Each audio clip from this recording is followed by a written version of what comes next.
I challenge you to a duel.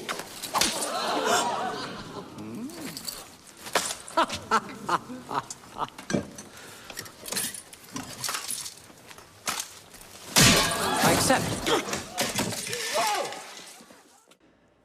I want to talk for a moment about the concept of civility, because I saw a news article the other day, and I believe that this is a point that really deserves and might actually need some discussion on it.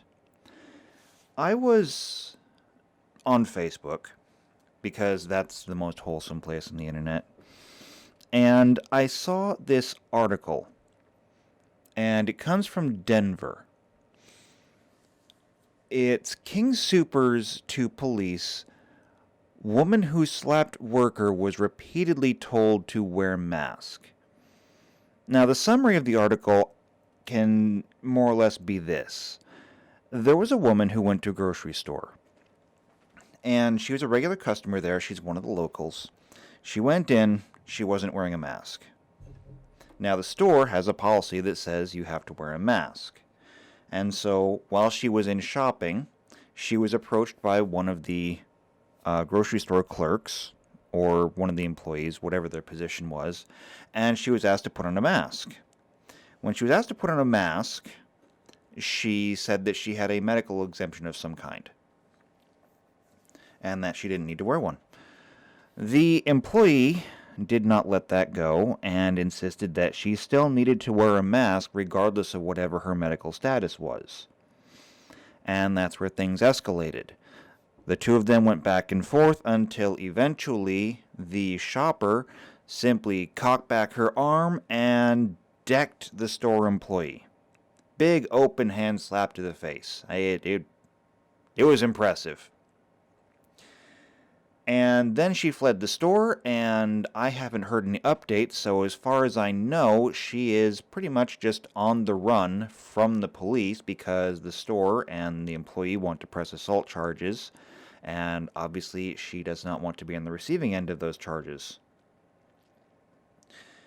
That's just kind of news, though. What really interested me were some of the comments, and I'm going to go ahead and read some of them here. So here's a comment. All you people here supporting and even applauding this are disgusting. If you don't want to wear a mask, fine, but don't go to a store where masks are required and then get mad that they ask you to wear a mask. This one says, I don't wear masks and I'm from Colorado. If I'm asked to leave, I leave. I don't go around hitting people who tell me that I have to wear one in their store. I leave and don't shop there again. It's that simple. People, wake up. This one says, you don't put hands on anyone, period. Mask, no mask, not okay. Can't argue with that one. This one says, mind your own business and you won't get slapped. I mean, that's a fair point too.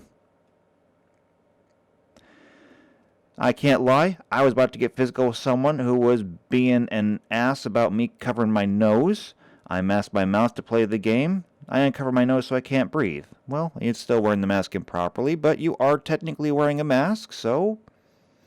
I mean, are you following the rules or not? And as I go through all of these, I see a lot of comments about people who are very much on the mask side and say, you know, it's their store, and if they say wear a mask, then wear a mask. There's also a lot of people like this that say, I'm not offended by this at all. The store employee was too aggressive and was harassing her. I hope she doesn't get caught by the police. There's a lot of people that are very much on the side of the shopper saying that, you know, sometimes you get what you deserve. And the interesting thing here is that they're both right. They really are. On the one hand, yes, the store has a mask rule, and you should be wearing a mask if you go in. That being said, we are free people, and we do get to make our own decisions. Now, the first thing that she said is that she had a medical exemption. In almost every single place, that should be enough to end the conversation right there. medical exemptions do exist. And for the employee to continue insisting about it over and over again, well, eventually you're going to get what you deserve. This is also not the first case we've heard about this, going all the way back to April of last year when all of this started. We have had cases of people who have been assaulted, people who have been stabbed, people who have been shot because all they were trying to do was go shopping, and people would not let up about the masks and social distancing and whatever else just happened to be bothering them that day. And I do believe this is a very salient point in today's society, because I want to take you back into the history about 150 years, 140 years, something like that. I want to take you back to the age of dueling. Now, dueling is something that we don't do anymore. It's a tradition that's fallen out of favor, and for good reason, because once upon a time, we dueled, and a lot of people died. Now, dueling goes all the way back to medieval Europe, and probably even before that, but that's when we have most of our historical records. Duels would be engaged for any number of things, but in general, duels were either to challenge somebody over a woman, or to defend someone's honor, either yourself or someone else's. Which is to say that if you were pining after the same woman that someone else was, well, maybe you would fight a duel over it, and to the victor go the spoils. Maybe. Unless both of you die, in which case, get out of jail free card for her, because both of them were probably assholes. But anyway, that's not the one that's important right now. What is important is to defend one's honor, or really just to defend yourself. Not your physical self, generally, but your honor, your reputation, your integrity, to defend your public image and self-image. Now, we brought this over from Europe when we came to the United States, and dueling continued for a very long time. After all, the founding of the country was in the late 1700s. Dueling was not actually outlawed until 1859. And until then, many duels were fought. Many of them were very political, too, because in general, whereas in medieval England, medieval Europe, although probably England, too, it's part of Europe, people would fight over a woman. Well, when we came to the U.S., we decided to do it over something like politics, because that's how you solve political disagreements. You shoot at each other. And there was a very interesting case, and I don't remember exactly who it was. I think it was Hamilton and Jackson? I don't know, I'd have to look it up, but I'm not looking it up right now, because the important part is that these were, I believe, two either congressional candidates or presidential candidates. They had a disagreement, and they agreed to end it by duel. And the end result was that I believe it was Hamilton who came out and didn't take the duel seriously. They drew pistols, they did their pacing, they turned to fire. Hamilton just said, yeah, I'm going to fire the gun, but I'm not going to shoot it at him.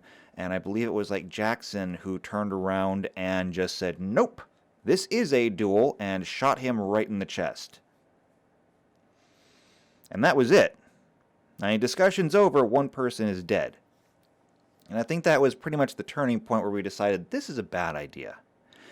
And so, 1859, 18 states outlawed it. It did take a long time for it to actually fall out of favor, but by the turn of the 20th century, dueling was over. And the reason was very simple. Dueling was regarded as barbaric.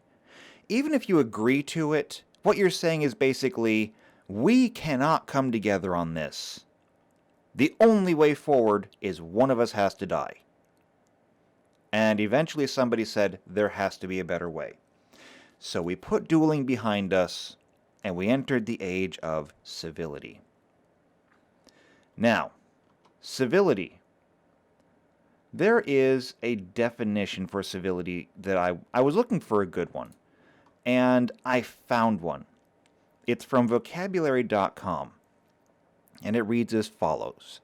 What is the concept of civility?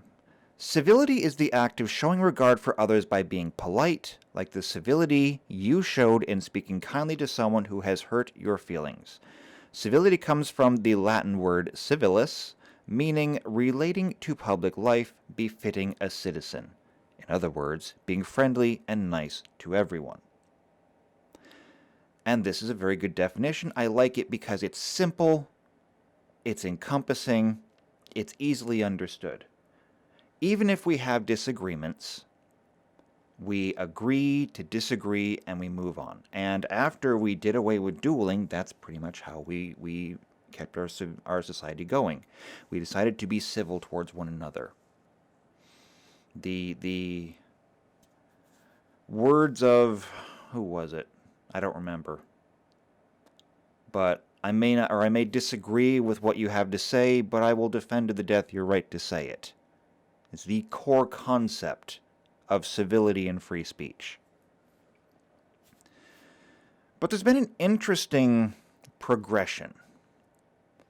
We had dueling, and then we decided that dueling was barbaric. We made it illegal. We said that anyone who kills anyone for any reason, outside of extreme situations of, say, self-defense, is guilty of murder. We are going to be civil, and so we entered the age of civility. Over time, however, civility became tolerance. And that was to say that we weren't exactly being friendly towards each other, but we tolerated each other. Because we said that, we disagree.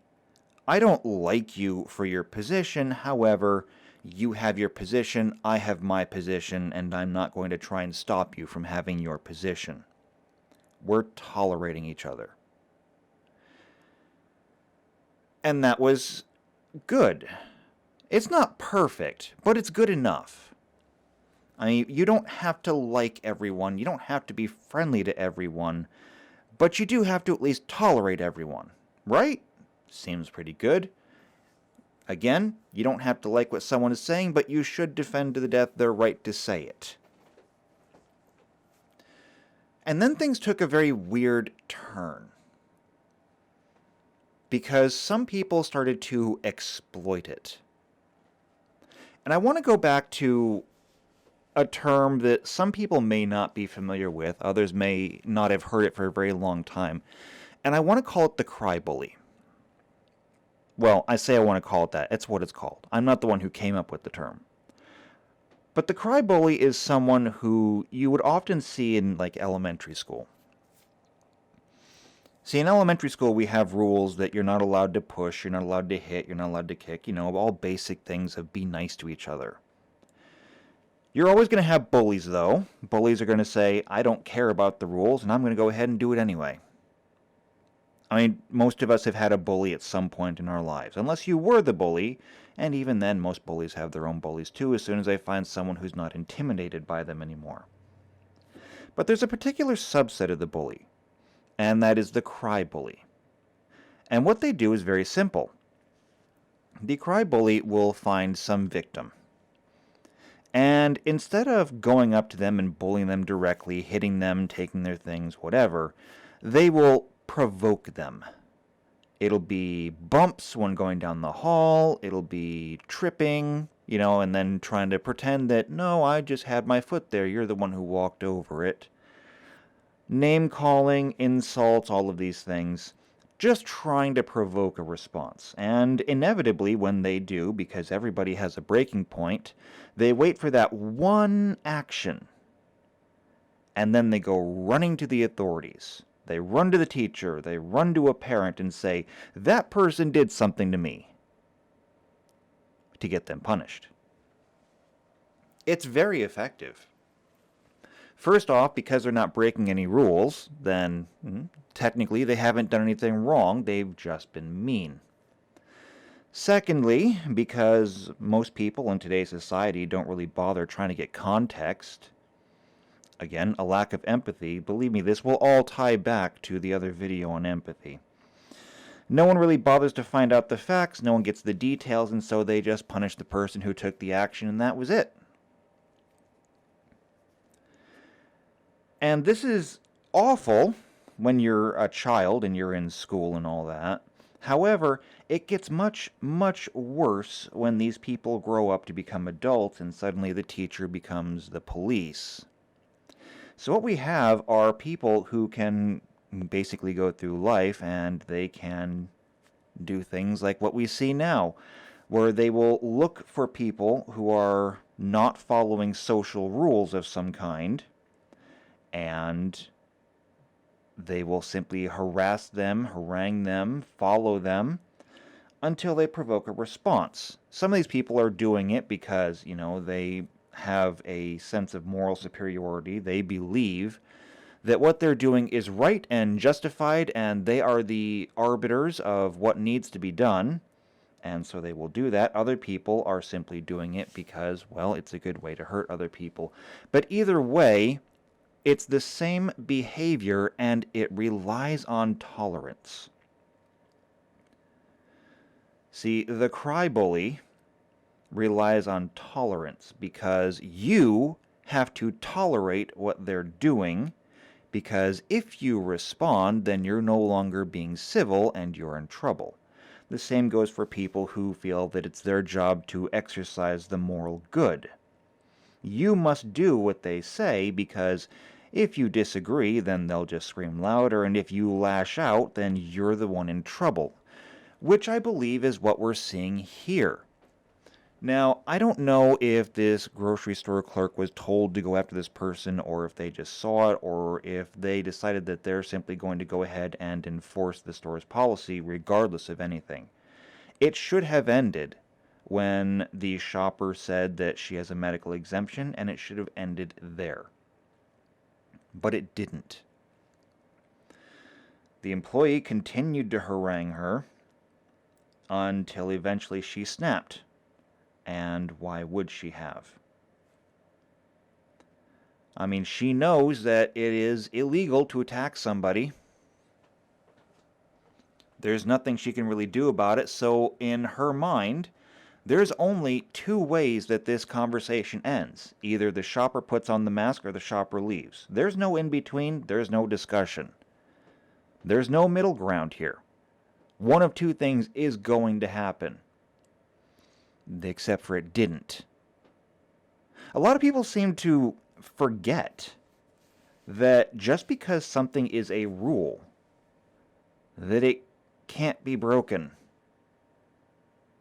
I have another video on legal issues, on what is law, what is legality, and what is moral.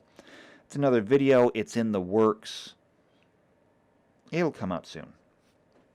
Not important here. But a lot of people seem to think that just because we have these laws that say you cannot assault somebody, that, the person you're confronting is not going to assault you. Well, this is a two-way street. You can assume that the person is not going to assault you, but the other person has to assume that you're not going to provoke them into an assault. This is pretty simple.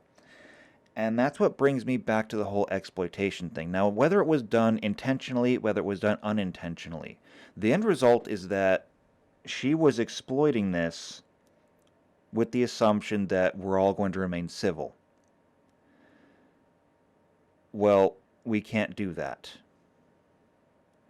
Civility demands that we all play by the same rules. We all play by the same game. We all decide that we're going to agree to disagree. We are all going to live and let live.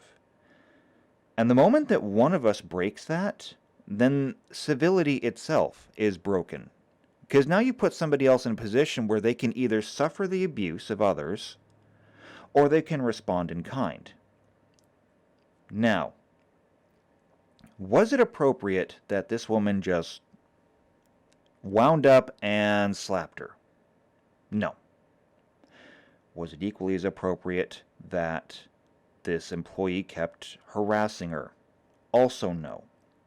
Which brings me back to the concept of dueling that I started this with.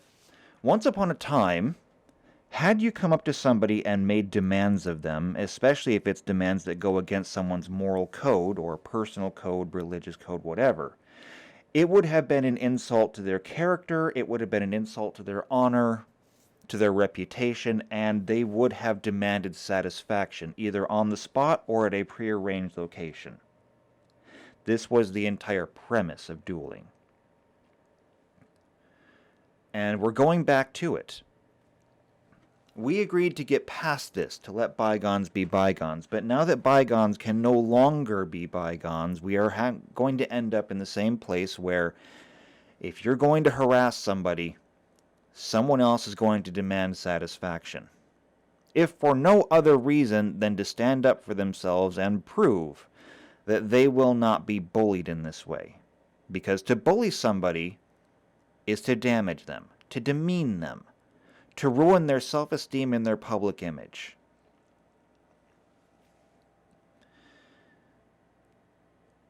We can pull back from this, but it's going to require that we actually want to pull back from this. And a lot of this comes back to empathy. Or rather, the general lack of empathy and lack of any interest in empathy. Was the shopper having a whole lot of empathy for this grocery clerk who was doing this? Obviously not, because she just wound up and decked her. Maybe the employee was acting on orders from the manager. I don't know. I could probably find more information, but it seems to be kind of a moot point. Regardless of the reason, she didn't deserve to be hit. But the shopper also didn't deserve to be harassed, especially after giving her a reason why she wasn't wearing a mask, especially after trying to leave the situation. If we cannot find the empathy to simply understand each other and say, I disagree with what you're doing, however, I will respect your position, and then walk away, then the only thing left for us to do is to go back to a dueling society. There is a saying in gun culture, there is no more polite place than a gun range. Because the fact is that when everybody at the gun range has a gun, the last thing you're going to want to do is threaten somebody with a gun. In fact, you're not going to want to threaten anybody at all.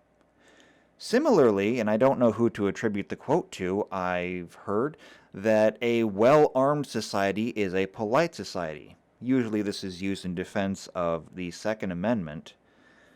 But what it is to say is that when everybody is armed and dangerous, you're going to expect everyone to be armed and dangerous, and thus you're not going to take risks. You're not going to insult somebody who can turn around and literally end you. And so you will be more conscientious of what you're thinking. You will be polite. You will be considerate.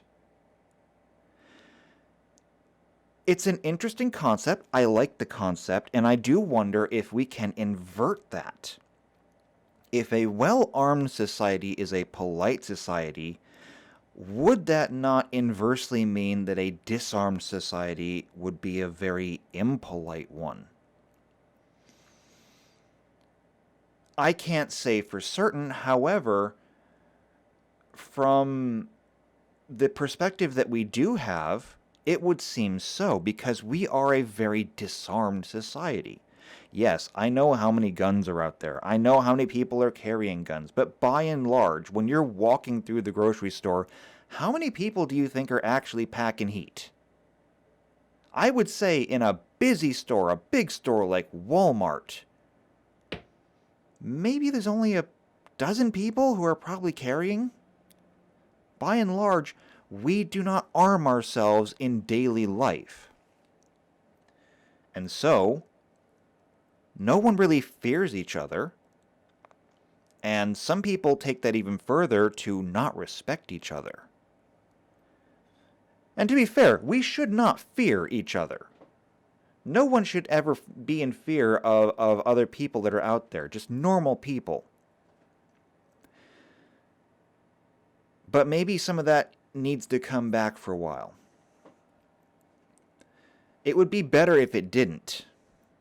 But as long as we have people that are willing to exploit civility, to exercise their authority, to exercise their power over others, then it's going to have to be pushed back on. And the people that are going to push back on it are going to do so with the only thing they have left to them.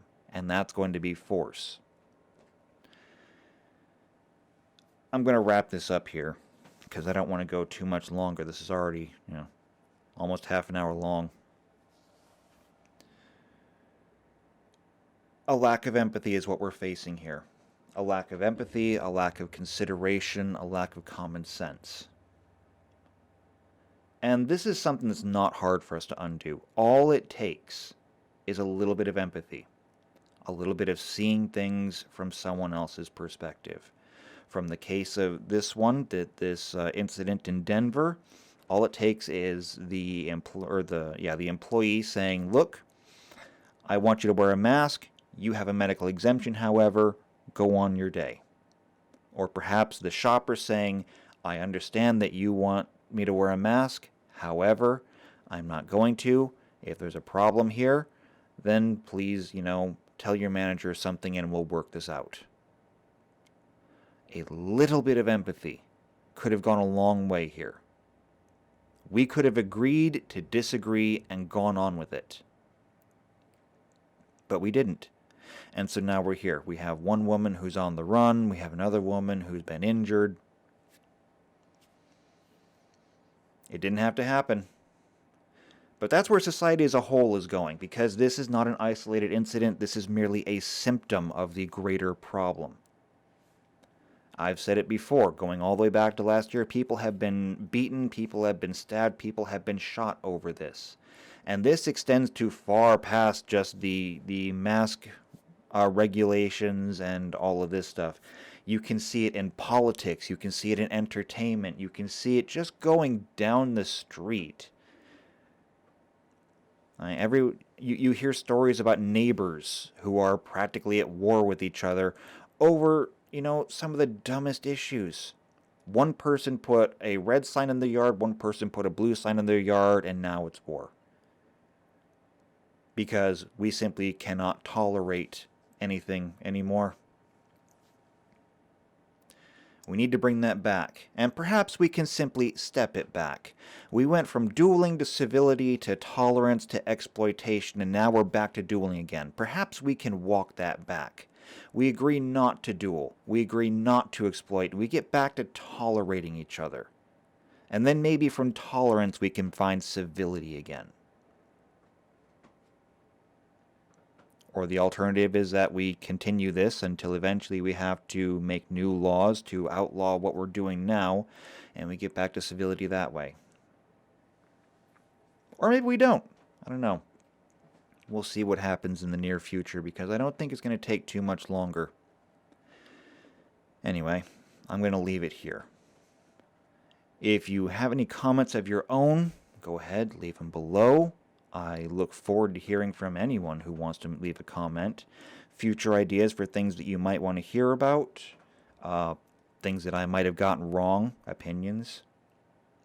Or hey, just tell me that you like listening to this. Who knows?